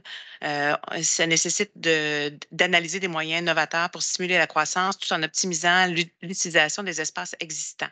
Des stratégies telles que la densification ou la requalification des terrains seront envisagées lors de l'analyse de la politique. Puis c'est un point très, très important. D'ailleurs, on le voit là, par l'entremise, puis le plan d'urbanisme aussi va être un véhicule important là, pour réfléchir puis aligner la suite logique dans tout ça, parce que toutes les villes sont confrontées à ces débats-là actuellement. On voit là, que les ressources, une des ressources qui devient de plus en plus rare, c'est les terrains. Et on réfléchit à des possibilités de densifier, requalifier, mais on a des moyens très, très petits justement pour embarquer dans ce type de projet-là. On l'a vu par la nature, des projets notamment qu'on a fait au centre-ville. On sait que c'est des projets où ça prend beaucoup d'investissement le jour 1 et il y a des enjeux de gestion de risque, comment ça va se développer, est-ce que ça va fonctionner. Donc, c'est la même chose un peu lorsqu'on investit dans des actifs industriels, mais c'est encore plus vrai lorsqu'on investit dans des actifs qui sont à transformer, où il y a des enjeux de contamination, il y a des enjeux de démolition ou de déconstruction, de requalification. Donc, et on a des défis, on a parlé de Berge-Sud tantôt, on a des sites qui sont extraordinaires et la raison pour laquelle ils restent extraordinaires et à potentiel extraordinaire puis qu'ils se développent pas, c'est parce qu'il y a des contraintes importantes à l'égard notamment de la décontamination puis de la requalification quand il y a des bâtiments qui sont sur ces sites-là. Oui, ça nous oblige à revoir complètement la stratégie de développement qu'on a vécue depuis les dernières années. Il faut la repenser de façon différente. La prochaine stratégie, on parle du modèle de développement de sites industriels par la ville. M. Geng en a parlé, a glissé un mot tout à l'heure, puis on a parlé aussi de le fait que la ville soit promoteur de ses propres terrains. C'était aussi une stratégie en soi. On avait l'avantage de garder le contrôle sur les terrains qu'on vendait. Bon, en fait, c'est un contrôle limité parce qu'évidemment, après, ils pouvaient être vendus. Mais au départ, ça nous permettait de diriger un peu le développement qui venait s'installer chez nous. On pouvait aussi contrôler le prix, les conditions de vente. On pouvait répondre à des opportunités sans intermédiaire, le fait d'être notre propre promoteur. Ça nous permettait d'avoir un contact direct avec l'acheteur. La possibilité aussi de voir des synergies avec l'écosystème existant en acceptant, en accueillant une entreprise particulière là, au sein d'un écosystème déjà existant. Par contre, on avait, il peut y avoir quelques désavantages aussi qu'on a soulevés. C'est une façon de développer qui peut être plus coûteuse. Donc, ça nous oblige à faire l'achat de terrain, les études, les coûts des infrastructures et la possibilité de coûts de compensation si on détruit des milieux humides. Donc, c'est une façon de faire qui est coûteuse, qui a été coûteuse. Beaucoup de temps à investir par la ville pour l'identification et la caractérisation des sites. Beaucoup plus long. Les équipes s'occupent d'autres fonctions en parallèle et le processus d'approbation et d'obtention des budgets peut être long aussi. Donc, les opportunités ont pu être perdues aux mains du privé au fil du temps. Pour la stratégie de politique de prix de vente des terrains industriels, ça a été discuté, reparlé, remanié au cours de la dernière année et 2 ans. C'est une politique qui a été nommée, qui a été votée, si je ne me trompe pas, en 2015, il me semble. Oui. Puis, on voit maintenant que pour les raisons très connues d'augmentation des valeurs foncières, cette stratégie-là a été revue. Donc, actuellement, on vend nos terrains plus au prix de la valeur et au prix équivalent à la valeur marchande plutôt que de suivre une politique fixe. C'est un peu une évaluation qui est faite au fur et à mesure. Donc, mais elle a été très utile, cette politique-là. Elle avait un but lorsqu'elle a été créée, là, c'était de faciliter les transactions, faciliter aussi le travail de nos promoteurs. Donc, elle avait un but, mais on est conscient que qu'elle doit être repensée et qu'elle ne doit plus être appliquée là, actuellement. Le but, c'était d'être attractif aussi, là. C'était très attractif. Ça permettait aussi une rapidité, ça permettait une certaine flexibilité aussi. Oui. Oui. Oui, c'est une politique qui a été adoptée par le conseil municipal. Non, oui. Ah, le prix au marché, ben, en fait, c'est parce qu'une politique, dans le fond, puis on l'explique à chaque fois qu'on dépose un dossier, comme quoi qu'on ne respecte pas la politique en vigueur. Donc, c'est quand vous passez une résolution pour vendre un terrain, ben, non. Non, on n'est pas revenu avec ça parce que, tu sais, essentiellement, on a réfléchi à la question, tu sais, au départ, on se disait, est-ce qu'on peut refixer un prix? Puis dans la vraie vie, tu sais, face au nombre de terrains qui restent, puis les enjeux qu'on a, on est beaucoup mieux. On pense que c'est préférable d'évaluer pour chaque cas est différent. Puis tous les sites sont différents, toutes les entreprises qui nous approchent. Donc, c'est une évaluation puis une négociation qui se fait à la pièce. Puis face au nombre de terrains qui restent aussi, c'est plus stratégique puis plus payant pour la ville dans le contexte actuel. L'autre élément qui est intéressant, M. Grenier pourrait peut-être en parler. L'année passée, il y a eu un colloque, justement, là, qui a rassemblé plusieurs acteurs économiques, mais surtout, vous disiez là, tantôt là, des gens qui venaient de l'Europe, parce que les villes veulent rester de plus en plus proches de l'actif. Alors, dans le fond, la question, c'était de savoir est-ce qu'on est capable, au lieu de vendre le terrain, de faire un bail amphithéotique. Donc, ça, c'est des questions. Puis, exactement. Puis, l'enjeu qu'il y a des fois à l'égard de ça, c'est les financiers. Il faut qu'ils suivent. D'ailleurs, à l'intérieur de nos ventes de terrains industriels actuellement, on a toutes des clauses de rétrocession. On est obligé de revenir vous voir à la pièce parce que depuis un an à peu près, les institutions financières demandent de lever ces clauses-là à partir du moment où le projet commence à lever parce qu'ils vont arrêter le financement. Et j'ai été appelé par d'autres villes du Québec qui vivent les mêmes enjeux. C'est partout. Puis l'amphithéose, c'est quelque chose qu'il va falloir regarder compte tenu de la rareté des terrains, puis du fait que le prix actuellement que certaines villes vendent le terrain est largement inférieur au prix du marché là, qu'un promoteur privé vendrait. Mais on a commencé, nous autres, des approches auprès des banquiers.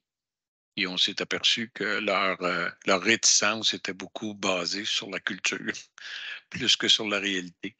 Fait que je pense que c'est quelque chose qui, à la fin de la journée, on va être capable de changer.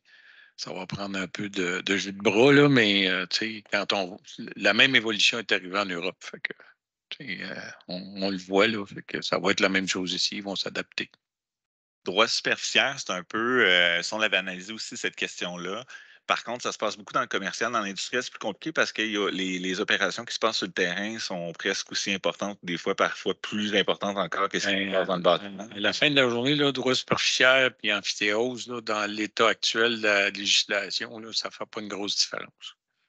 Fait que... Mais ça s'en vient, on garde espoir. Pardon? Ça s'en vient, on garde espoir, c'est ça que c'est sûr que ça s'en vient. C'est sûr que c'est une stratégie qu'il va falloir mettre en place parce que ça, tu l'as dit, on n'a plus de contrôle sur. Vous avez le terrain, vous le vendez. Dès qu'il est vendu, il devient sur le marché privé. Puis là, il peut être revendu à quelqu'un que vous ne voulez pas nécessairement avoir là, mais là, il n'y a plus de contrôle. Là, c'est fait. Oui, mais c'est aussi pour ça qu'on voulait se doter d'une politique. Ben, voilà. Justement, ça nous permet de garder une maîtrise et un cadre qu'on n'avait pas, là. Non, c'est ça. Puis c'est vrai partout, là. Dans toutes les villes du Québec, actuellement, cette réflexion-là est en marche. Il y a beaucoup de villes, comme vous le savez, qui ont même fait des moratoires sur le développement industriel pour justement repenser tout ça. Un recul, oui. Ouais. Oui, effectivement, autre que le cadre réglementaire, il n'y avait pas grand-chose qui empêchait la vente d'une entreprise en revente, là. C'est par ça. la suite. Il y avait aussi... Là, on peut du coup recevoir des entreprises qu'on veut pas spécialement, des nuits. C'est ça, si ça fonctionne avec le zonage, ben Ouais. là, il n'y a pas de façon de s'en sortir. Il y avait aussi la politique de prix, il y avait aussi la section qui comprenait les infrastructures, pardon, les travaux permanents. Alors, il y avait aussi ça qui était à même la politique. Donc, lorsqu'on va repenser cette politique-là, il faut retravailler cette partie-là concernant un prix qui inclut ou non les travaux permanents. L'avant-dernière, on est presque terminé, c'est le programme d'aide aux entreprises sous forme de crédit de taxe. Donc là, amenez vos questions. Je connais bien le dossier. Si vous en avez, je peux vous en parler longuement. On a sur la diapo indiqué les objectifs et les enjeux du programme. Ce programme-là visait la réduction des charges fiscales pour les entreprises. Donc, ça nous dotait d'un outil d'attractivité pour les entreprises à venir sur notre territoire. À un moment donné, on avait beaucoup de terrain à offrir. On voulait une croissance économique rapide. On l'a eu. Maintenant, on a moins d'offres de terrain.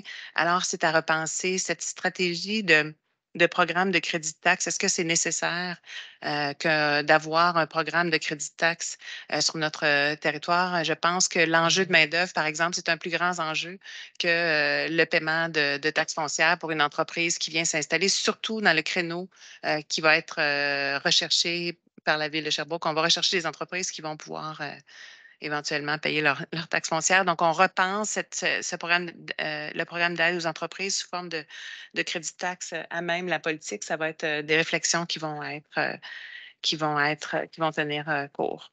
Et c'était aussi dans une perspective de concurrence avec d'autres villes aussi. Au départ, effectivement, oui.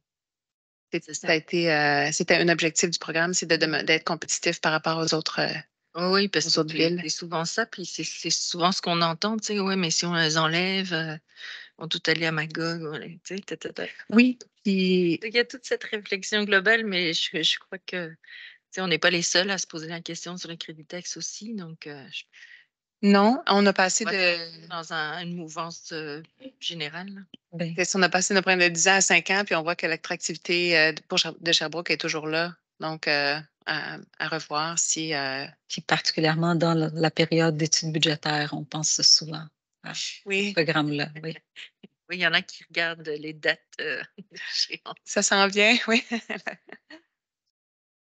Puis pour la dernière diapo, en fait, je n'avais pas reparlé, mais c'était les partenariats publics-privés, donc je te laisserai... Annie et Nathalie, je voyais M. Grenier réagir. Est-ce que vous observez ça aussi, les crédits de taxes ailleurs? Ben oui, l'approche change? Ouais, ça devient un outil qui est moins pertinent. Moi, personnellement, je n'ai jamais trouvé que c'était le meilleur outil, là, mais bon, ça a été pertinent parce qu'il y a des entreprises qui ont choisi des villes à cause du paiement des taxes. Mais aujourd'hui, Annie l'a dit, je pense que si je suis capable d'aider une entreprise à obtenir sa main-d'œuvre, j'aurai bien plus de chances de l'attirer que de dire tu vas payer moins de taxes. Là. Fait que, il y a d'autres enjeux. C'est ça. Ouais. C'est intéressant. Ouais. Merci. Les contextes changent. Oui, tout à fait. Parce que c'est sûr qu'en rareté de terrain, c'est plus facile de ne pas avoir d'incitatif. Oui. Oui, c'est ça, il faut mettre les choses dans le contexte. Le dernier slide, c'est qu'on voulait faire est-ce qu'il y a du partenariat public-privé qui est utilisé au niveau de notre panier de services? Il faut dire que il y a à certains égards, notamment au niveau du programme là, d'investissement pour entreprises innovantes, c'est un partenariat qu'on a fait avec Desjardins là, pour ce fonds-là en particulier. Mais outre que ça, on collabore bien entendu beaucoup avec le privé parce que, évidemment, les entreprises ont besoin là, des consultants privés, de l'expertise de nos firmes comptables, agences de pub, etc. Là, on travaille beaucoup avec ces gens-là, mais on n'a pas nécessairement, peut-être à l'instar de d'autres régions, on n'a pas nécessairement capitalisé sur aller chercher des leviers financiers auprès de ces joueurs privés-là dans nos activités ou nos actions. peut-être pour se garder une certaine indépendance aussi ou ne pas encourager un plus que l'autre. Donc, mais tu sais, c'est peut-être quelque chose qui peut être à revoir aussi dans la réflexion qu'on va avoir parce qu'on le voit de plus en plus, là, des fois, pas juste au niveau des fonds, mais même au niveau de certains actifs, là, on accole un nom d'une entreprise à un actif, ça fait un financement additionnel. Donc, mais pour le moment, c'est pas une clé qu'on utilise là, fréquemment. Voilà. Merci beaucoup. Une présentation très intéressante. Puis est-ce qu'on reviendrait sur les prochaines étapes Oui, je peux faire ça. qui sont à faire avant qu'on puisse produire la politique?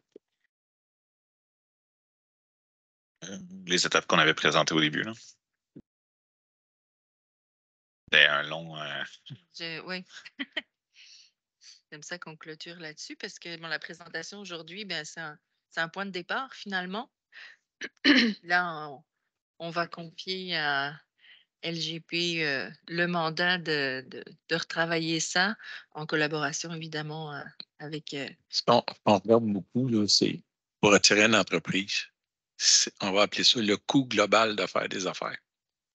OK? Intéressant. Ouais, c'est comme ça qu'on va le regarder. Qu'est-ce que ça coûte à l'entreprise pour faire des affaires? Donc, est-ce que c'est plus payant d'être ici parce que j'ai des fournisseurs, parce que j'ai de la main-d'œuvre qualifiée, parce que le terrain est abordable, parce que mon loyer est bon par rapport à un autre endroit? Il faut arrêter de regarder ça point par point. Tu sais, dire, la seule façon d'attirer des entreprises, c'est du terrain pas cher. La seule façon d'attirer des entreprises, c'est une baisse de taxes. C'est plus comme ça qu'il faut regarder ça. Il faut regarder le coût global de faire des affaires. Tu sais, parce que si c'était vrai que le terrain, par exemple, c'est la seule solution, mais pourquoi il y a des entreprises qui payent 45$ le pied carré pour faire une usine à Montréal? Tu sais, c'est pas le seul critère. Alors, c'est ça qu'il faut regarder. Or, la ville de Sherbrooke, c'est une ville qui est attractive. Tout ce que vous avez fait, vous l'avez vu, c'est une ville qui est attractive. Sur quoi on peut travailler pour le coût global de faire des affaires des entreprises qu'on va attirer? Oui, puis je pense qu'il faut regarder aussi le coût global pour la ville Oui, évidemment. Mais tu sais, il faut se mettre le chapeau de ces l'entreprise entreprises-là. Là. quand on veut l'attirer. Oui, mais il y a les deux, Ah, ben oui. aspects. Puis je pense que cette réflexion-là peut nous guider sur ben, avec qui on veut faire des affaires, puis comment on veut les faire. Et comment on attire l'investissement. Mhm. Aussi, ça peut jouer.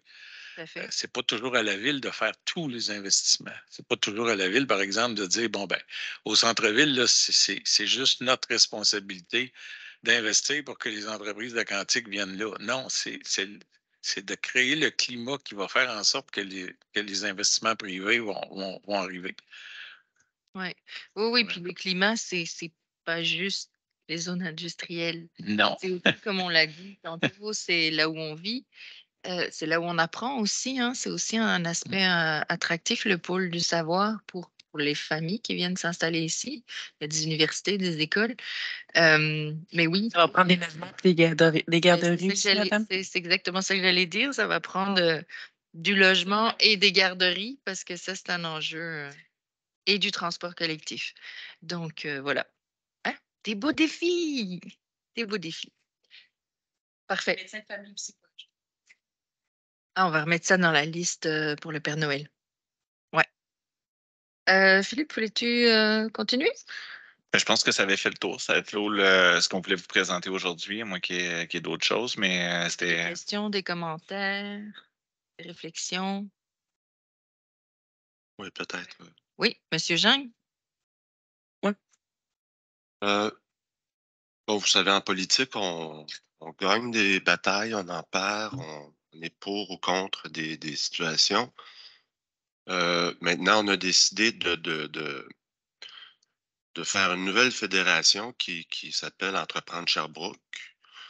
Et moi, de la présentation que j'ai vue aujourd'hui, ça fait juste me dire que Sherbrooke Innopol avait, comme ma collègue Godbout l'a mentionné souvent, une marque de commerce.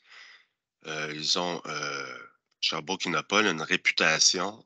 Ils ont gagné des prix. Moi, je voudrais voir s'il y aurait une façon de conserver cette marque de commerce-là à l'intérieur de la fusion ou à l'intérieur de pour qu'on retrouve cette marque de commerce-là. Je ne sais pas si Mme Godbout est d'accord avec moi, mais elle en parlait souvent et puis moi, je suis tout à fait d'accord avec ça parce qu'on a vu des prix défiler au fil des années pour du travail bien fait de la part de Mme Fortin et de la part de M. Durocher par la suite et de toute l'équipe en place. Donc, moi, je voulais juste le mentionner. Merci. Je vais me permettre une réponse, M. Gingres. En fait, c'est une priorité de garder cette influence-là, puis ce branding-là. On est en discussion à l'égard de ça, voir comment ce positionnement-là, on ne va pas le perdre. Parce qu'effectivement, les employés, les gens qui ont œuvré dans les dernières années chez Sherbrooke Innopol ont fait puis ils font un travail extraordinaire. Puis on est chanceux de les avoir là, dans une réflexion comme celle-ci parce que la science puis la nature des réflexions, il y a beaucoup de connaissances puis beaucoup d'expertise. Fait que ça, il n'y a aucun doute là-dessus. Il n'y en a jamais eu d'ailleurs. Après, c'est vraiment un travail d'équipe. C'est vraiment un travail d'équipe parce que les conditions gagnantes, on l'a vu, quand on parle des programmes de crédit de taxe, c'est les citoyens qui les payent, finalement, les programmes de crédit de taxe. Quand on parle des terrains qu'on vend à $1 du pied carré, c'est les citoyens aussi là, qui fournissent ça par l'entremise des décisions qui sont prises au conseil municipal. Donc, c'est vraiment de voir comment cet arrimage-là se fait, puis se fait bien, comment on est capable d'arrêter de parler de ce que les fonctionnaires de la ville de Sherbrooke font, ce qu'à l'extérieur on fait, sont tous payés par la même poche du citoyen. Comment on travaille ensemble pour faire de Sherbrooke une ville attrayante puis développer Sherbrooke. C'est vraiment ça la priorité. Le danger, c'est une confrontation de culture, c'est quand que la tête, le corps et les pieds sont désynchronisés. Et ça, c'est les citoyens, puis c'est les élus, puis c'est nous qui faisons les frais de ça. Donc, c'est vraiment la réflexion qu'on a actuellement s'inscrit en toute logique avec ce que vous venez de dire. Puis le branding, l'effort, les talents, ça, c'est très important à mon sens qu'on puisse les conserver puis assurer la pérennité de ça parce que la réforme va être un échec si on n'y arrive pas. Ça, il n'y a aucun doute à ça. Puis on l'a vécu dans d'autres villes. D'ailleurs, on est en discussion avec Québec, qui a municipalisé l'ensemble du développement économique en 2017. Puis c'est la même chose, ils ont perdu beaucoup de talent, beaucoup d'expertise qui était dans l'ancien centre local de développement. Donc, c'est une préoccupation qui est très importante, là. Mme Godbout, puis après, ce sera Mme Laroche. Rapidement, j'abonde dans le même sens là, de mon collègue Gingres, mais aussi, je pense que moi, j'avais oublié le sommet de 2007, Nathalie, que tu nous as présenté aujourd'hui, les grands alignements. J'étais de ce sommet en 2007. Puis, je me souviens très, très bien que je m'étais dit dans ma tête que, wow, c'est pas mal ambitieux comme vision, comme mission. Euh, C'était carrément de faire de Sherbrooke une ville reconnue au niveau international. Puis, hey, honnêtement, de 2007 à 2025, ben, on a réussi. Je pense qu'on n'a pas fait un bilan exhaustif, là, mais il y a vraiment euh, un cheminement important qui a été fait parce que oui, Sherbrooke maintenant est une ville de calibre international. On l'entend, c'est sûr que le Quantique met énormément Sherbrooke sur la map. Et aussi, toute la collaboration à cette époque-là, il y avait beaucoup, beaucoup de silos. Et on le voit aujourd'hui que c'est une force phénoménale à Sherbrooke, la collaboration entre les acteurs. Encore, je reviens à mardi, mais c'est ça qui était beau de voir cette volonté de coopération et de collaboration puis de mobilisation. Donc, je pense qu'on peut se dire mission accomplie. Je pense qu'aujourd'hui, c'est un constat. En tout cas, pour moi, tu sais, ces 2 pas de recul-là, je l'apprécie, puis je trouve ça intéressant. Fait que je pense qu'il ne faudra pas avoir peur d'être ambitieux encore, puis de mettre la barre haute parce qu'on a tout ce qu'il faut à Sherbrooke pour vraiment ben, rendre cette ville-là encore plus prospère, augmenter le salaire moyen. Je pense qu'on a tous ça comme ambition. Puis aussi au niveau des inégalités sociales, de travailler en ce sens-là. On ne veut pas créer de clivage non plus, mais on veut être soucieux de ceux pour qui c'est plus difficile. Fait que je pense que c'est des valeurs qu'on porte tous. Puis ben, je suis heureuse de collaborer à ça.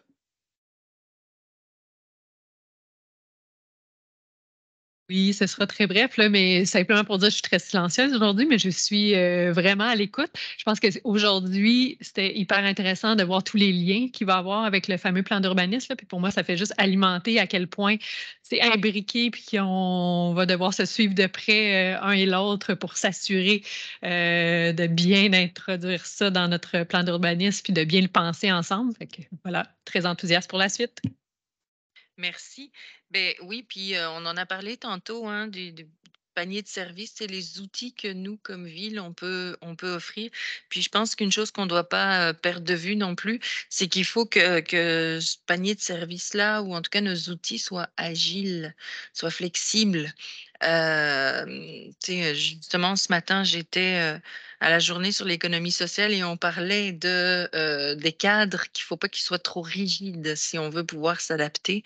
Donc ça, je pense que c'est une chose qui est importante parce que comme on le voit, on parle de 2000 à maintenant, l'évolution du domaine industriel, on n'est plus au même endroit. Là, on a vécu plusieurs étapes en quand même pas si longtemps finalement. Donc, il faut vraiment garder ce souci-là de pouvoir s'adapter et de se réinterroger régulièrement. Est-ce qu'on est toujours on répond toujours aux besoins actuels. Donc, ça, c'est quelque chose qui est important. Puis, j'avais une petite question. On a parlé de l'approche par rapport aux déplacements, etc. Est-ce que, j'imagine que là-dedans, on a un petit arrière-pensée quand même pour la sécurité civile aussi. Il y a aussi des choses à regarder quand on parle d'industriel. Dans quel sens la sécurité civile Est-ce qu'on a pensé à consulter les gens de la sécurité civile non, à un moment pas donné? directement, mais c'est peut-être quelque chose d'intéressant, oui. Ben, Ouais. je sais qu'on a une bonne couverture de risque, ils sont très vigilants à ça, ils ont bien répertorié les choses avec, justement avec Nathalie, etc. Mais je pense que c'est quelque chose qu'il faut garder en tête, là, la gestion des risques Oui. au niveau de la sécurité. J'imagine qu'il y a un traitement des matières dangereuses, par exemple, puis l'aménagement des rues a été fait parce que c'est toujours le cas là, pour permettre aux pompiers. Puis, Oui, ça oui, mais on voit dans plusieurs villes, par exemple, et puis on a eu des incidents ici au Québec il n'y a pas si longtemps où on n'avait pas une bonne cartographie de où sont les choses qui peuvent exploser, brûler, etc. Donc ça, il faut toujours garder ça en tête, là. bonne remarque. Merci. C'est mon petit côté ambulancière qui ressort, je m'excuse. Donc c'est bon? Est-ce que ça clôture? Est-ce qu'il y avait d'autres remarques? Ben, je pense qu'on a un beau chantier devant nous, beaucoup de réflexions. On voit que ça avance quand même, là. On sait d'où on part, on a une bonne idée, on sait où sont les enjeux. Donc, j'ai hâte à la prochaine étape. Ben, merci beaucoup. Vous pouvez rester avec nous jusqu'à la fin si vous voulez. On en a plus pour très longtemps. Comme vous voulez.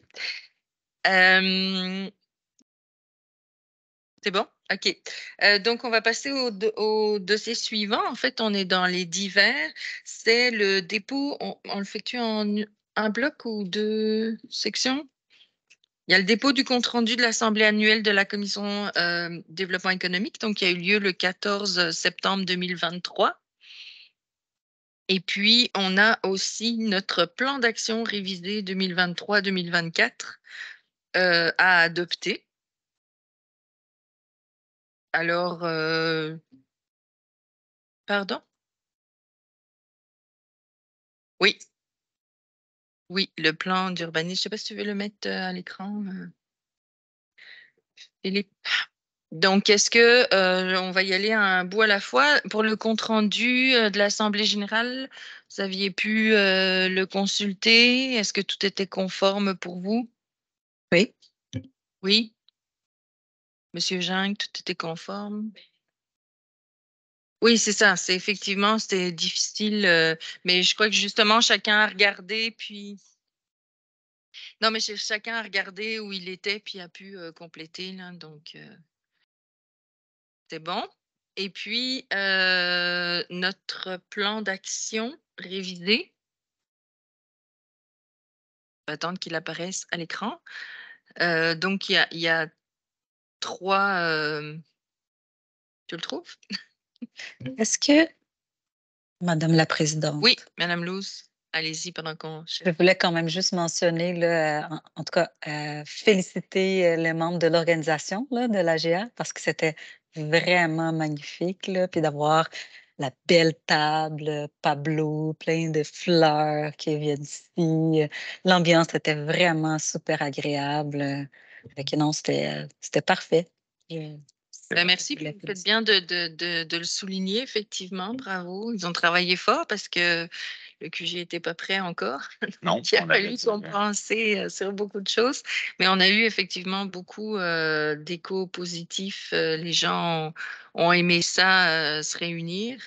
Et puis, ben, j'en profiterai aussi pour saluer pratiquement la même équipe pour le symposium qu'il y a eu il y a 2 jours, parce que là aussi, on a eu beaucoup de bons échos. Et on avait aussi une dame Pablo, et etc. Là, donc, c'était... c'est la même thématique, c'est les mêmes gens et qui sont. il y a un minding qui est là, donc c'est parfait. Donc, oui, félicitations, transmettrez à Oui. l'équipe. Absolument. Alors, on a donc le plan d'action pour l'année qui s'en vient. Donc, recommander les lignes directrices du plan d'urbanisme en lien avec la thématique du développement économique et de l'innovation. Donc, ça, c'est dans le cadre du travail du chantier sur le plan d'urbanisme. Et je pense que il va y avoir, Madame Anger, si vous voulez me corriger, il va y avoir 2 aspects. Il y a l'aspect commercial et puis il y a l'aspect agriculture aussi, agroalimentaire. Et industriel, donc industriel commercial. Industriel, commercial, oui, c'est ça. Hein? agriculture. C'est la thématique exactement, développement économique et agriculture. C'est ça. C'est pas l'agriculture n'est pas écrit dans le... Donc, c'est pour ça que je voulais le nommer, tout simplement. Oui, Madame Gilbert. Et je pense que je vous ai pas, j'ai pas souligné votre présence, Madame Gilbert. Pas de problème. Dans le fond, c'est juste qu'il est en dossier frontière, donc il apparaît au plan d'action de la CAT, tout simplement avec vous en mention. Oui, tout à fait. Mais quand même, je pense que les ateliers vont se donner à même la commission. Exact. Donc, on avait aussi recommandé la politique de développement industriel et technologique, donc comme on vient de parler. Et le dernier point, avec de ces frontières avec la quête, on en a parlé. Et dernier point, c'est recommander une stratégie afin d'orienter le développement économique durable au profit de la communauté. Et donc, là-dedans s'inscrivent certains dossiers qui sont déjà en cours, dont la politique d'économie sociale, la révision du PDZA, etc. Donc voilà. Est-ce qu'il y avait des questions, des commentaires? Madame Godbout? Oui, alors, ça aurait été bien pour la foule en délire qui nous écoute de mettre la première version du plan d'action et ce qu'on retrouve aujourd'hui. Ils pourraient constater, comme moi, que les changements sont importants et drastiques et malheureux aussi, je dirais. D'ailleurs, il y a plusieurs chantiers qu'on avait entamés qu'on ne terminera pas dans ce contexte-là, dont les événements de l'animation du centre-ville. Là, Ah oui, mais qui a- la vision événement rentre là-dedans. Excusez. mais c'est ça, mais les phrases veulent absolument rien dire. Ça a été révisé de cette façon. Oui, ben c'est ça. Fait que moi, je vais enregistrer ma dissidence sur ce dossier-là, autant parce qu'on n'en a pas parlé, d'une part, puis deux, ça a été imposé par le comité exécutif, fait que moi, je trouve ça inacceptable. Fait que je vais voter contre. Parfait. Merci beaucoup. Oui, M. Jean? Ben, je suis un petit peu à la même place. J'aurais aimé ça qu'on élabore, qu'on étoffe, qu'on montre aux gens, parce que c'est le 23-24 aussi. Oui. C'est la à partir révision de du maintenant. plan 23-24. J'aurais aimé ça tu sais, qu'on étoffe un peu. On a travaillé sur des dossiers qui ne sont pas terminés encore, des chantiers. Entreprendre Sherbrooke, c'en est un, notamment. Donc, j'ai de la misère à me reconnaître là-dedans un peu. Alors, moi, je proposerais peut-être qu'on revienne ou qu'on rajoute les trucs sur lesquels on travaillait déjà ou de faire des spécifications, du moins, là, dans ce qu'on voit là.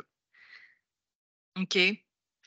Oui, ben oui, effectivement, ça aurait pu, tu sais, on aurait pu décliner des sous-actions là-dedans. Comme j'ai dit, il y a plusieurs choses sur lesquelles on a travaillé. Par rapport à la structure de gouvernance, ben, il a été établi de le sortir un peu de la commission, puis il y a un comité particulier qui s'est fait parce qu'il y avait une densité de travail, là, une rapidité aussi qui était nécessaire, qui s'inscrivait très mal dans les travaux de la commission. Mais oui, effectivement, tu sais, on avait un plan d'action, mais tu sais, un plan d'action qui était aussi sur l'ensemble de notre mandat, hein, qui n'était pas là, c'est ce qu'on priorise pour la prochaine année. Mais j'entends bien votre insatisfaction. J'en partage une petite partie. Philippe, tu voulais ajouter quelque chose ou non? Monique, non plus? Parfait. Ah, excusez. Oui, Madame Luce. Juste aussi pour juste mentionner que même dans les groupes de travail là, pour reconsidérer la gouvernance, tous les éléments là, qu'on a discutés depuis le début à la commission là, ont été soulevés. Là. C'était pas rien à l'écart de ça, ni si parallèle que ça. Là. Tout a été très présent en termes de à chaque fois qu'on discutait, qu'on pensait, on revenait sur tout ce qu'on avait déjà discuté et puis qu'on discute encore à la commission. Puis c'est justement ça l'objectif d'une commission politique, c'est d'aller en profondeur. Puis je pense qu'avec la proposition qui est sur la table, on va avoir le temps et les conditions favorables pour aller en profondeur sur les thématiques de fond. Là. C'est ça que je pense qui devrait servir la commission. Là. C'est pour vraiment traiter des sujets de fond puis aller en profondeur au lieu de prendre de petites actions qui sont du quotidien. Là. Fait que c'était ça un peu l'idée. Fait que moi, je suis contente et oui, je suis d'accord. Évidemment, moi, je fais partie du comité exécutif là, qui a été accusé de vous imposer. Fait que oui, on a réfléchi très fort. Mais oui, puis en fait, ça exclut pas non plus, tu sais, je sais plus comment Madame Baudin nommait ça, là, tu sais, le travail continu. Tu sais, des organismes qui ont des bilans à nous présenter, des choses comme ça va continuer. Là, tu sais, c'est pas, on l'écrit pas dans De le toute plan façon, il y a parce tout. que c'est le De toute façon, tout va continuer. Hein. C'est pas parce qu'il n'est pas dans le plan d'action de la commission que l'action n'existe plus. Là. C'est pas vrai non plus. Là. C'est qu'on s'était dit justement que oui, ces choses-là courantes, elles vont revenir à la commission. Puis vraiment, là, les concepts, les politiques, le développement politique, tout ça, on va travailler en commission. Je pense que ça va être vraiment plus intéressant et stimulant, à mon avis. parfait. Madame Godbout? Ben, dans ce contexte-là, étant donné que dans la dernière année, parce on apprend hein, à vivre avec ces nouvelles commissions-là, moi, j'entendais que quand on voulait amener un dossier, si c'était pas dans le plan d'action, ben, on pouvait pas le traiter. Fait que je vois difficilement comment on va déroger de ça si ça fait pas partie des 3 lignes qui sont là, comment on peut traiter un dossier. J'avais Il compris y a la des même cours de chose. Hein? cheminement, là, c'est pas. Non, mais Il y j'avais a des choses compris la qui même peuvent chose. passer en dehors de la commission. Oui, Pardon, Madame la Présidente, j'avais compris la même chose. compris.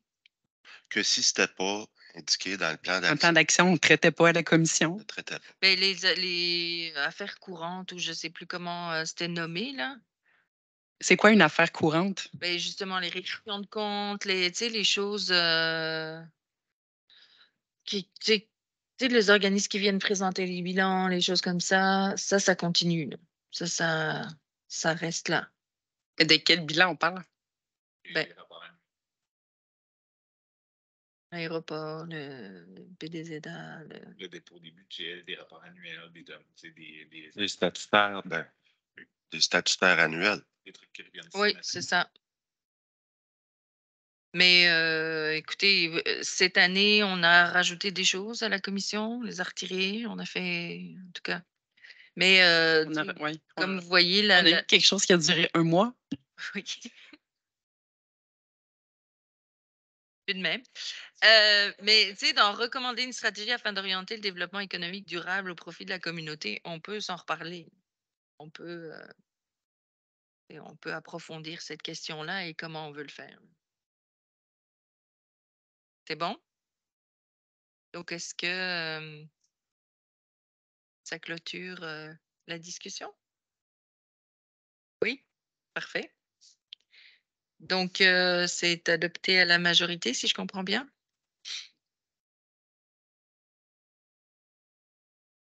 Ben oui. Ben, est-ce que vous aviez inscrit votre dissidence? Ben moi, J'ai c'est. entendu ça, là. Regarde, je vais y aller avec. Je vais y aller avec. C'est comme ça.